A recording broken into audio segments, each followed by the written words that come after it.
하둘셋. 안녕하십니까. 사마에럴입니다. 송덕수 교수님도 제10판 신민법 강의 2회독 165페이지에 4번 차고 보겠습니다. 사마에럴 TV 출자 추천 부탁드리고 유튜브 구독을 권합니다.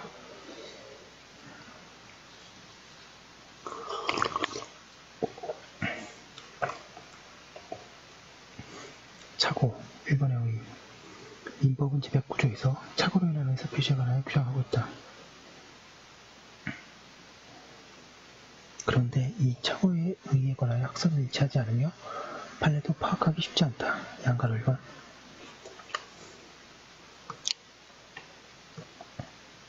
다수설은 착오에 의한 의사표시는 표시로부터 추단되는 의사와 진위가 일치하지 않는 의사표시로서 그 불일치를 표의자 자신이 알지 못하는 것이라고 한다. 제2설은 착오로 인한 의사표시는 표의자가 의사표시에 이르는 과정 또는 의사표시 자체에 있어서 스스로가 모르고 사실과 일치되지 않는 인식 또는 판단하고에 의거하여 의사표시라는 경우라고 한다. 제3설은 착오에 의한 의사표시는 진위와 표시의 불일치라고 하면서 여기서 진위라고 하는 것은 표의자가 진정으로 의도하였던 의사, 착오를 가졌더라면 가졌을 것으로 생각되는 165페이지 의사라고 한다. 제4설은 민법상의 착오는 내심적 효과의사와 표시행위 불일치라고 하면서 거래에 있어서 중요한 동기의 착오에 관하여 제109조의 유추적 경우를 착오한다. 이 견해는 스스로 의에서는 가수와 같고 결과에서는 제2설과 같다. 판례 보겠습니다. 우리 판례는 착오를 전체의 착오와 법적으로 고려되는 착오의 두 가지로 나누어 정의하고 있는 것으로 이해된다. 그에 의하여 전체의 착오는 표의자 인식과 대조 사실이 어긋나는 경우이고 그중 법적으로 고려되는 착오는 의사와 표시가 불일치하고 그 불일치를 표의자 자신이 모르는 경우이다.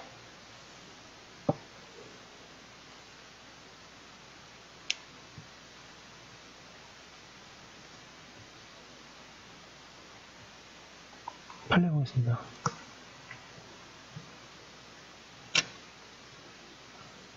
양가로 기억 의사표시에 착오가 있다고 하려면 법률행위를 할 당시에 실제로 없는 사람을 있는 사실 또는 실제로 있는 사실을 없는 것으로 잘못 생각하듯이 표의자 인식과 대조사실과의 어긋나는 경우라야 할 것이므로 판결 선고 전문이 그 선고 결과를 예상하고 법률행위를 하였으나 실제로 선고된 판결이 그 예상과 다르다 하더라도 이 표의자의 심리 상태에 인식과 대조사실의 불일치가 있다고는 할 수 없어 착오로 다룰 수는 없다.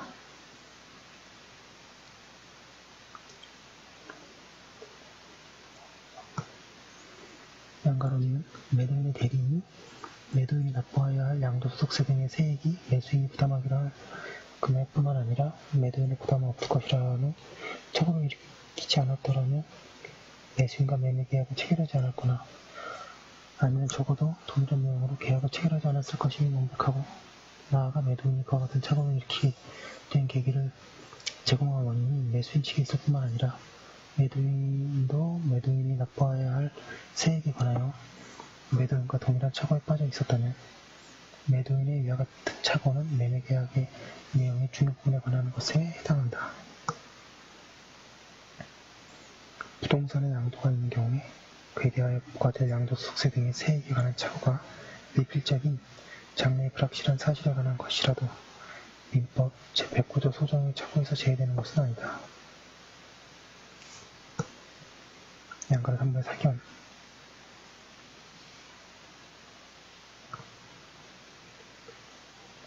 착오의 유형 가운데 법적 고려의 대상에서 제외되는 것이 없다면 착오의 유형은 하나로 충분하다. 그러나 법적으로 고려되지 못하는 유형이 있다면 착오의 유형은 하나로 부족하다. 그때에는 모든 착오의 유형과 법적으로 고려되는 착오의 유형이 필요한 것이다. 그런데 우리 민법상 법률행위 내용에 착오가 있는 경우에만 고려가 되기 때문에 동기의 착오는 고려 대상이 아니다. 따라서 착오의 의미는 동기의 착오를 포함하는 광의의 착오와 그것을 제외하고 법률행위 내용에 착오가 있는 경우인 협의의 착오의 두 모두에 대하여 정의되어야 한다.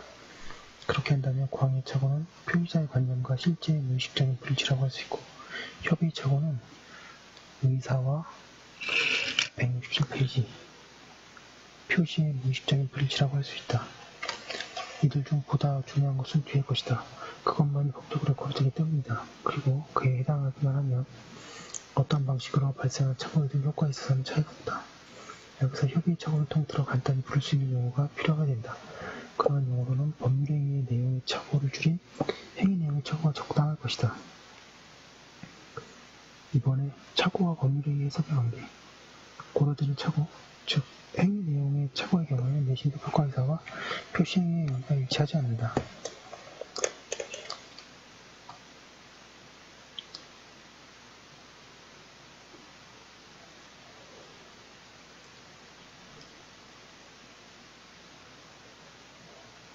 따라서 고려되는 착오가 존재하는지 여부를 판단하기 위하여는 먼저 법률행위 해석에 의하여 표시행위의 의미가 탐구되어야 한다. 한편 착오가 발생한 법률행위가 계약인 경우에는 착오를 거론하기 앞서 계약의 성립 의미를 조사해야 한다. 왜냐하면 민법이 고려되는 착오의 효과를 규정한 취소는 법률행위 그리고 계약의 성립과 유효를 전제로 하기 때문이다. 계약이 성립하지 않으면 착오를 이유한 취소는 처음부터 문제가 되지 않는다. 그런데 계약이 성립하려면 당사자들이 의사표시 청약과 승낙의 일치, 즉 합의가 있어야 한다. 그리고 언제 합의가 존재하는지 인정되는가는 의사표시 내지 법률행위의 해석에 고려하에서만 해결될 수 있다. 아래에서 해석계약 단계별로 착오와의 관계를 좀 더 자세히 살펴보기로 한다. 자연적 해석의 경우에는 그릇된 표시에도 불구하고 당사자가 일치하여 생각할 이유로 표력이 생기기 때문에 착오 취소는 인정된 여지가 없다. 그리하여 계약의 경우에는 사실상 일치하여 이해한 의미로 합의가 인정되며 그러한 내용으로 성립한 계약은 어느 당사자에 의하여도 취소될 수 없다. 자연적 해석이 행하여질 수 없는 경우에는 규범적 해석에 의하여 의사표시의 객관적인 의미가 탐구되어야 한다. 그런 뒤에 그렇게 탐구된 의사표시의 의미와 표의자의 진정한 의사를 비교하여야 한다. 그 결과 이 둘이 불일치하고 있음이 발견된 때에는 착오로 되어 표의자에 의한 취소가 고려된다. 그러나 표의자의 의사와 표시행위의 의미가 불일치할지라도 착오 취소가 처음부터 배제될 때가 있다. 계약에 있어서 불합의에 존재하는 경우가 그렇다. 예컨대 A가 특정한 금액을 B에게 980만원을 판다고 청약을 하려고 하였는데 편지를 쓰면서 잘못하여 890만원을 팔겠다고 하였고 B가 그 청약을 읽고 890만원을 사겠다는 답장을 보내려고 하였는데 답장을 쓰면서 그 역시 잘못하여 980만원을 사겠다고 한 경우는 A, B는 모두 합의가 된 것으로 믿을 것이지만 그게 의사표시가 일치되지 않아서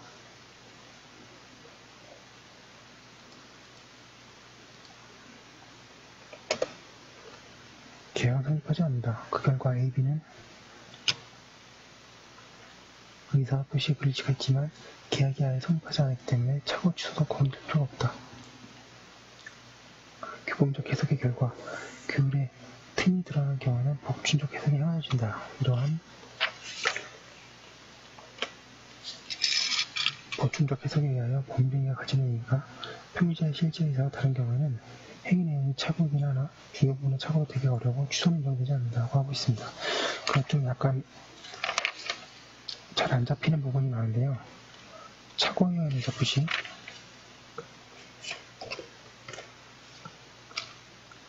109조 한번 확인해 보겠습니다.